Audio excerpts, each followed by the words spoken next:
Job കിട്ടിയിട്ട് എനിക്ക് 5 ദിവസം ട്രെയിനിങ് ഉണ്ടായിരുന്നു കേട്ടോ. ആ ടൈമിൽ ഇൻസ്റ്റിറ്റ്യൂഷൻ്റെ തന്നെ ഹോസ്റ്റലിലാണ് ഞാൻ നിന്നിരുന്നത്. ഹോസ്റ്റലിൽ നിന്നും മെസ്സിലേക്ക് കുറച്ച് നടക്കാണ്ടായിരുന്നു. രാവിലത്തെ ഈ നടത്തം എനിക്ക് ഭയങ്കര ഇഷ്ടമായിരുന്നു, തണുത്ത കാറ്റൊക്കെ കൊണ്ടിട്ട്.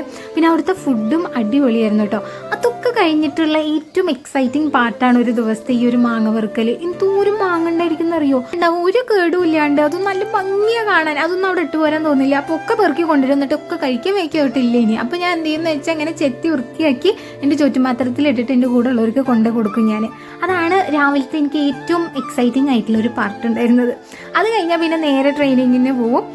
രാവിലെ ഉണ്ടായിരുന്ന ട്രെയിനിങ്, അതുപോലെ തന്നെ വൈകുന്നേരം ട്രെയിനിങ് ഉണ്ടായിരുന്നു. രാവിലത്തെ ട്രെയിനിങ് കഴിഞ്ഞിട്ട് എല്ലാവരും പോയ ആ ഒരു ടൈമിലാണ് ഞാൻ ഈ വീഡിയോ എടുക്കുന്നത്. അതാണ് ചേറൊക്കെ കാലി.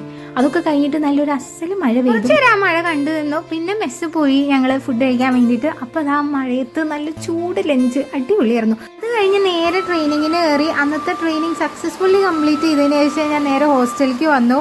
ഹോസ്റ്റലിലേക്ക് വന്ന പാടെ പിന്നെ എനിക്ക് പ്രത്യേകിച്ച് ഒന്നും ചെയ്യാനില്ല. വീട്ടിലായിരുന്നു എന്നുണ്ടെങ്കിൽ ഞാൻ അങ്ങനെ തേരെ പാര നടന്ന് എന്തെങ്കിലുമൊക്കെ കാണിച്ച് കുറേ നേരം തത്തി കളിച്ച് ലാസ്റ്റ് ഒരു 8-10 മണിയാകുമ്പോഴൊക്കെയാണ് ഞാൻ കുളിക്കാൻ കയറാറ്. പക്ഷേ ഹോസ്റ്റലിൽ അങ്ങനെയൊന്നും കേട്ടോ. ഹോസ്റ്റലിൽ എനിക്ക് ഭയങ്കര റൊട്ടീനാണ്. അതെന്താണെന്ന് എനിക്ക് അറിഞ്ഞൂടാ.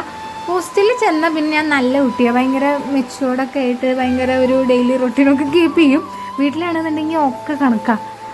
എന്താ അങ്ങനെയെന്ന് എനിക്ക് അറിഞ്ഞൂടാ. അങ്ങനെ കുളിയും തിരുമ്മലൊക്കെ കഴിഞ്ഞ് ഞാൻ എൻ്റെ ഡ്രസ്സൊക്കെ കൊണ്ടുവന്ന് തോരിയിട്ടു. അതിന് ശേഷം എനിക്ക് നല്ലപോലെ വിശക്കാൻ തുടങ്ങി.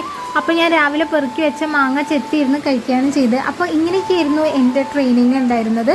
അപ്പോൾ അത്രയേ ഉള്ളൂ. Tata bye bye, see U.